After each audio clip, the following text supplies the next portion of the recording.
Le Seigneur soit avec vous. Évangile de Jésus-Christ selon saint Luc. En ce temps-là, l'ange Gabriel fut envoyé par Dieu dans une ville de Galilée appelée Nazareth, à une jeune fille vierge, accordée en mariage à un homme de la maison de David appelé Joseph. Et le nom de la jeune fille était Marie.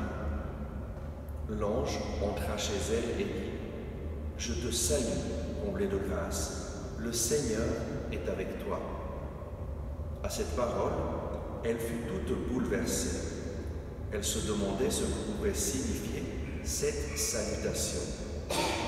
L'ange lui dit alors : « Sois sans crainte, Marie, car tu as trouvé grâce auprès de Dieu. Voici que tu vas concevoir et enfanter un fils. Tu lui donneras le nom de Jésus. Il sera grand, il sera appelé Fils du Très-Haut. Le Seigneur Dieu lui donnera le trône de David, son père. Il régnera pour toujours sur la maison de Jacob, et son règne n'aura pas de fin. » Marie dit à l'ange : « Comment cela va-t-il se faire, puisque je ne connais pas d'homme ?» L'ange lui répondit : « L'Esprit Saint viendra sur toi, et la puissance du Très-Haut te prendra sous son ombre. C'est pourquoi celui qui va naître sera saint, il sera appelé Fils de Dieu. Or, voici que dans sa vieillesse, Élisabeth, ta parente, a conçu elle aussi un fils, et en est à son 6e mois, alors qu'on l'appelait la femme stérile. Car rien n'est impossible à Dieu. » Marie dit alors : « Voici la servante du Seigneur, que tout m'advienne selon ta parole. » Alors l'ange la quitta. Acclamons la parole de Dieu.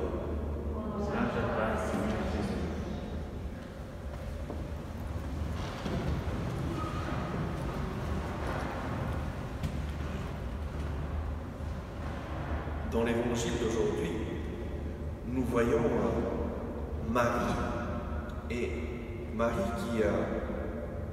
qui fait une proclamation extraordinaire. Que tout m'advienne selon ta parole.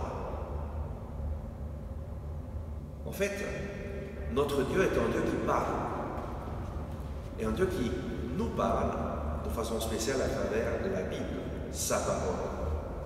Que tout m'advienne selon ta parole. L'Église nous propose des saints comme exemple de vie pour que nous les imitions. Et avoir une grande dévotion à un saint, ça ne signifie pas faire beaucoup de prières à ce saint, ça signifie suivre l'exemple de ce saint, nous inspirer à sa vie pour faire de même. Et ça, c'est la dévotion chrétienne. M'inspirer à une personne qui a suivi Jésus d'une façon exemplaire et suivre son exemple. Que tout m'advienne selon ta parole. Et là, nous voyons qu'avoir une dévotion à la Vierge Marie, c'est nous mettre à l'écoute de la parole de Dieu et faire tout notre possible pour que cette parole se réalise dans notre vie. Faire tout notre possible pour mettre en pratique la parole de Dieu. Et d'ailleurs, le testament spirituel de Marie, il est tout simple. Les dernières paroles de Marie dans la Bible, c'est les paroles qu'elle a dites à Cana de Galilée. Et qu'est-ce qu'elle a dit ? Faites tout ce que Jésus vous dira. Tout simple. Et donc, demandons cette grâce aujourd'hui que tout soit fait dans notre vie, selon sa parole. Et en fait, nous pouvons avoir confiance en lui. Pourquoi ? Parce que Dieu nous aime, Dieu t'aime, il t'aime personnellement, il veut le meilleur pour toi, il t'aime sans aucune condition. Nous n'avons rien besoin de faire pour mériter son amour, parce que lui nous a aimés le premier. Dieu est un père et il aime ses enfants sans aucune condition, il veut le meilleur pour nous. Et Dieu a un plan d'amour merveilleux pour chacun d'entre nous. Et Dieu nous présente son plan d'amour dans sa parole. Si nous voulons connaître le plan d'amour de Dieu, nous avons besoin de nous plonger dans la parole de Dieu en lui demandant « Parle-moi Seigneur ». Ton serviteur écoute et lui nous parlera. En fait, Dieu nous présente sa parole, nous donne sa parole, mais il nous laisse libres d'accueillir sa parole ou de ne pas l'accueillir. Il nous laisse libres de vivre selon sa parole ou non.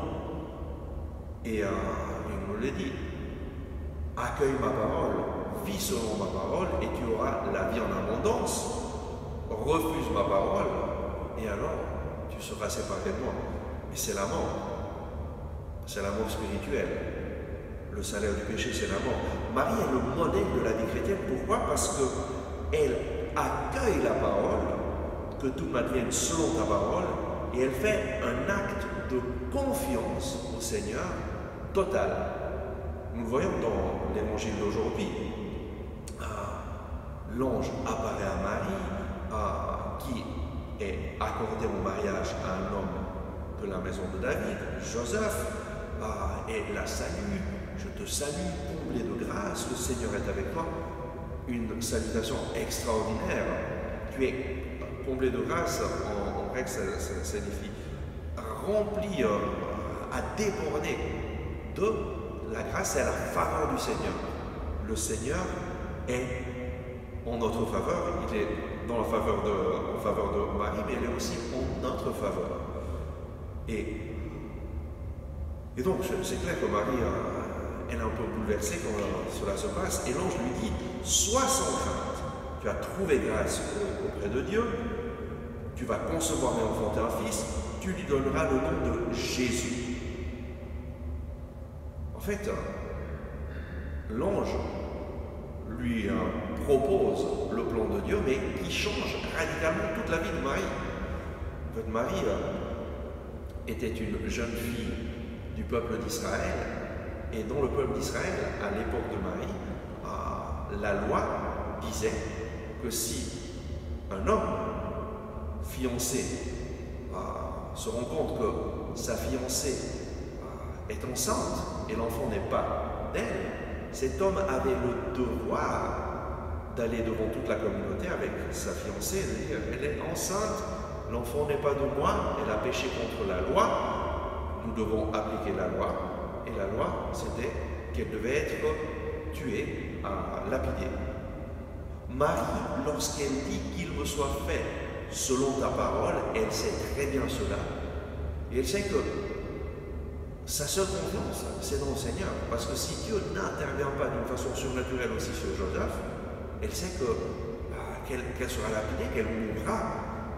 Mais encore aussi, tous ses projets sont changés. Très souvent, nous avons un peu de la difficulté à changer nos projets.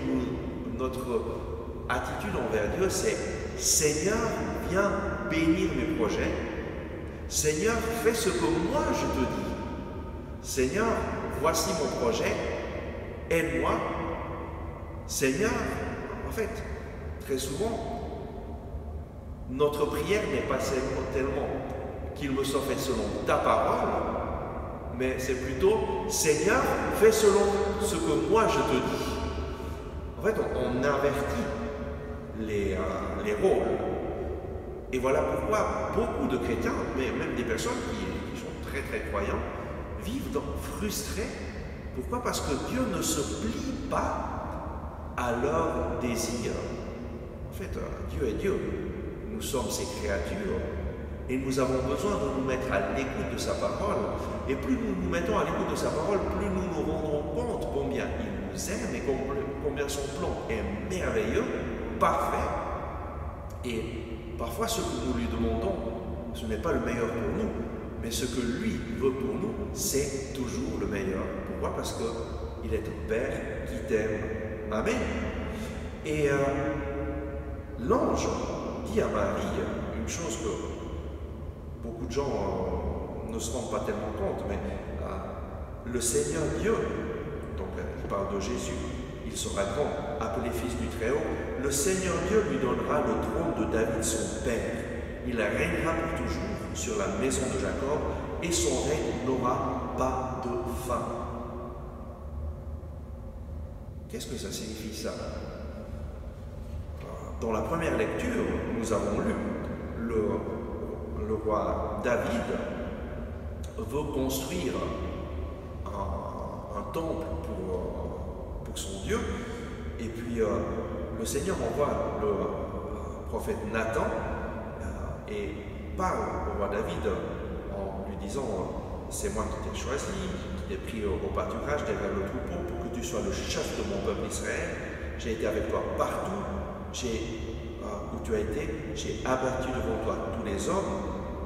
Et aujourd'hui, le Seigneur t'annonce qu'il te fera lui-même une maison. Ce n'est pas toi qui vas construire ce temple. Quand tes jours seront accomplis et que tu reposeras auprès de tes pères, je te susciterai dans ta descendance un successeur qui naîtra de toi, et je rendrai stable ta royauté. Moi, je serai pour lui un père et lui sera pour moi un fils. Ta maison et ta royauté subsisteront toujours devant moi. Ton trône sera stable pour toujours. Il y a une promesse. Ton trône sera stable pour toujours. Nous savons que le fils de David, Salomon, c'est lui que le Seigneur a choisi pour construire le temple à Jérusalem. Mais malheureusement, Salomon a été infidèle au Seigneur. Et Salomon s'est marié avec 700 femmes. Il avait 700 femmes et 300 concubines. Ça fait 1000 femmes en tout. Je ne sais pas comment il a fait pour vivre. 1000 femmes. En fait, il a choisi de faire ça pour avoir des alliances politiques avec tous les rois tout autour de lui. Et ayant la fille de chacun de ces rois, il avait la paix avec tous les royaumes autour de lui, mais, nous dit la parole de Dieu, ces femmes détournèrent le cœur de Salomon vers d'autres dieux, et à la fin de sa vie, il allait avec ses femmes offrir de l'encens à Baal, à Astarté, à tous ces autres dieux. Et le Seigneur avait d'abord interdit au peuple d'Israël de marier des femmes d'autres religions, et ensuite interdit d'offrir un culte à d'autres dieux. Je suis le seul Dieu, or moi il n'en a pas d'autre. Et devant cette infidélité de Salomon, le Seigneur lui dit, bon, tu m'as rejeté, moi aussi je te rejette. Et je ne vais pas enlever complètement ton royaume, mais sous ton fils Roboam, la royauté sera enlevée. Et qu'est-ce qui se passe? Le fils de Salomon croit être encore plus fort que son père. Et quand le peuple vient demander à Roboam, écoute, ton papa nous a fait payer tellement d'impôts, fais-nous payer un peu moins parce que c'est trop dur. Et lui il dit, moi je vous ferai payer encore plus parce que vous êtes des fainéants. Et le résultat c'est que 11 des tribus d'Israël se séparent et se révoltent. Et Roboam reste avec seulement une tribu, la tribu de Juda, et donc 11 des tribus, leur capitale sera Samarie, et seulement une tribu sera Jérusalem.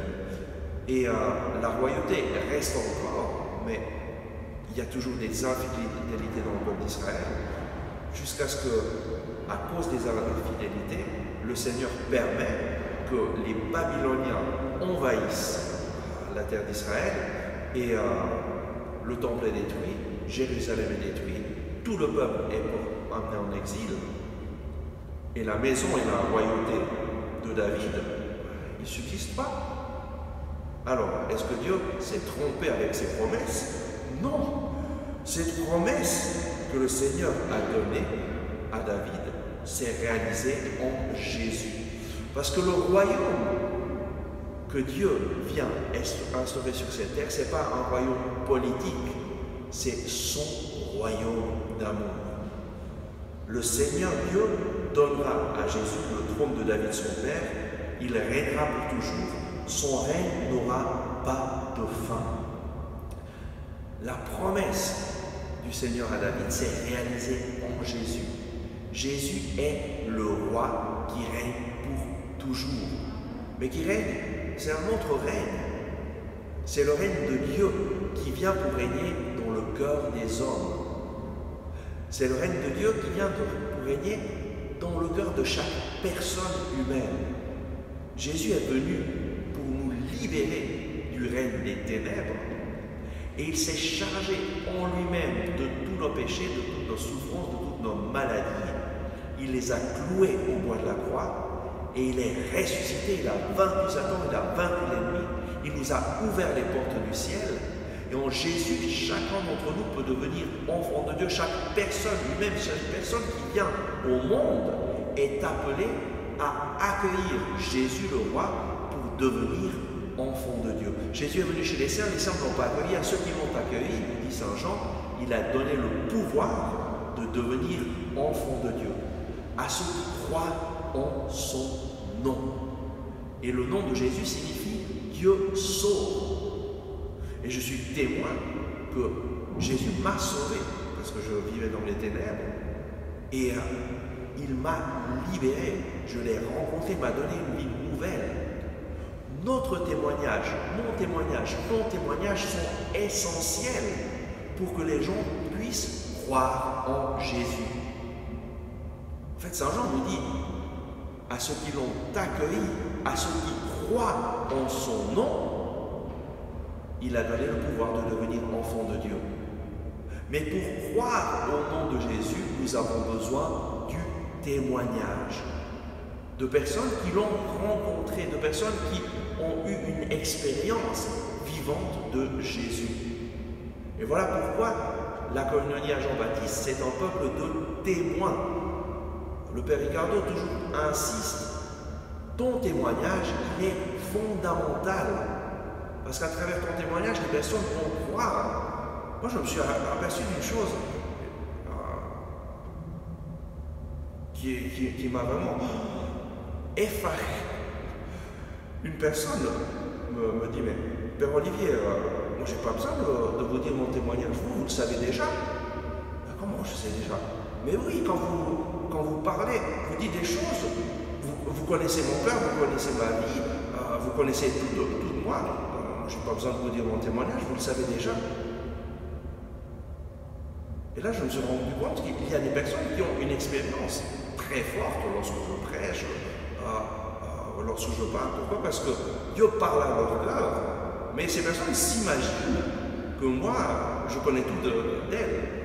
Et donc, ok, je n'ai pas besoin de donner mon témoignage. Mais moi, je me dis, mais ma chère, moi, je ne sais absolument rien de ce qui se passe en toi. Si toi, tu ne donnes pas ton témoignage. Et ton témoignage, d'abord, ça va m'encourager à continuer mon ministère, parce que je me rends compte, et elle avait un témoignage extraordinaire, comment le Seigneur l'avait touchée, mais pour elle, c'était pas important de le dire, et surtout pas le dire aux autres, parce que c'était quelque chose de privé, tellement intime. Et le malheur actuel, spécialement dans les pays occidentaux et en Suisse, c'est que c'est pas que Dieu n'intervient pas. En fait, je me rends compte que Dieu intervient beaucoup, mais une grande majorité des personnes tiennent leur expérience de Dieu pour elles-mêmes et ne témoignent pas, ou bien elles essaient de témoigner une fois et bon, ils ne sont pas très bien accueillis, alors je dis non, c'est mieux que je le tiens pour moi-même. Mais en fait, témoigner, c'est donner Jésus aux autres. C'est faire exactement ce que Marie a fait. Marie a reçu Jésus en elle et l'a donné. Voilà pourquoi elle est notre exemple de vie chrétienne. Accueillir Jésus et le donner aux autres.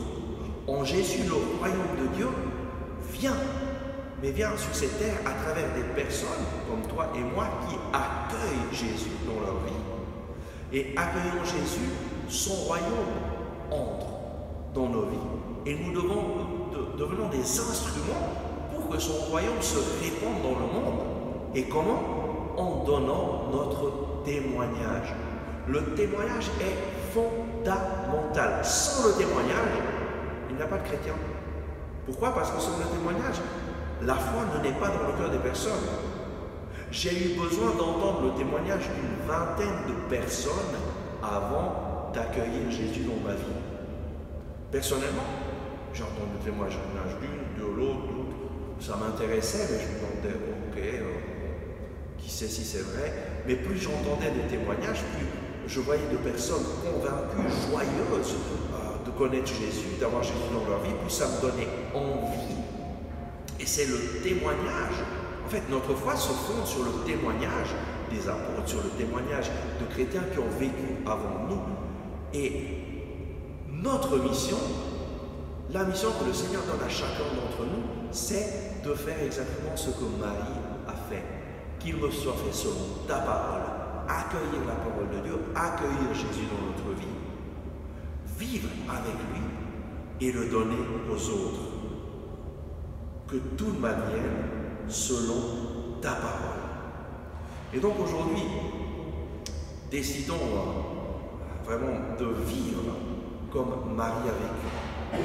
Décidons de prendre Marie comme modèle pour notre vie, mais pas un modèle à mettre sur un piédestal, à faire plein de prières, en espérant que Marie va faire ce que nous lui demandons de faire.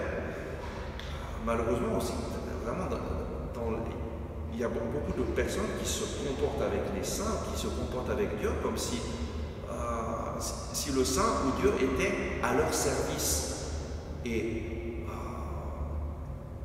Mais ce que le Seigneur nous demande, c'est de prendre exemple sur Marie, de dire oui au projet de Dieu sur notre vie, afin que le règne de Dieu vienne en nous. Ah oui, Seigneur Jésus, merci. Merci, Seigneur, pour l'exemple merveilleux que Marie nous donne. Merci parce que Marie a décidé de mettre toute sa confiance en toi. Elle a renoncé à ses projets, elle a renoncé à tout pour réaliser ton plan d'amour. Merci parce que Marie a accueilli Jésus dans son cœur, dans son corps. Merci Seigneur parce que elle a mis toute sa confiance en toi, dans ton projet d'amour. Donne-nous Seigneur de suivre son exemple. Donne-nous Seigneur d'accueillir ta parole, de t'accueillir Jésus, de te laisser régner en nous. Donne-nous Seigneur de mettre en pratique ta parole et donne-nous de devenir des témoins qui donnent Jésus aux autres. Merci Seigneur parce que tu as donné à chacun de nous des capacités, des dons. Et c'est en utilisant ces dons que tu désires que nous transmettons la bonne nouvelle. Je te demande Seigneur cette grâce pour que chacun de ses frères et sœurs puisse découvrir comment tu désires qu'ils te servent, comment tu désires qu'ils transmettent la bonne nouvelle de Jésus. Merci Seigneur parce que tu nous as unis dans une communauté. Et c'est ensemble que nous sommes témoins de ton amour. C'est en mettant nos dons ensemble que nous pouvons témoigner dans la puissance du Saint-Esprit et aider toujours plus de personnes à connaître ton amour, à te rencontrer, Seigneur Jésus. Donne-nous, Seigneur, de mettre nos dons à ton service pour que ton règne vienne, pour que ta volonté soit faite dans nos vies et que nous puissions porter des fruits en abondance. Viens nous donner de témoigner toujours plus les grandes choses que tu as faites pour nous. Et viens nous donner le courage d'aller au-delà de nos peurs pour annoncer ce que toi tu as fait. Merci Seigneur.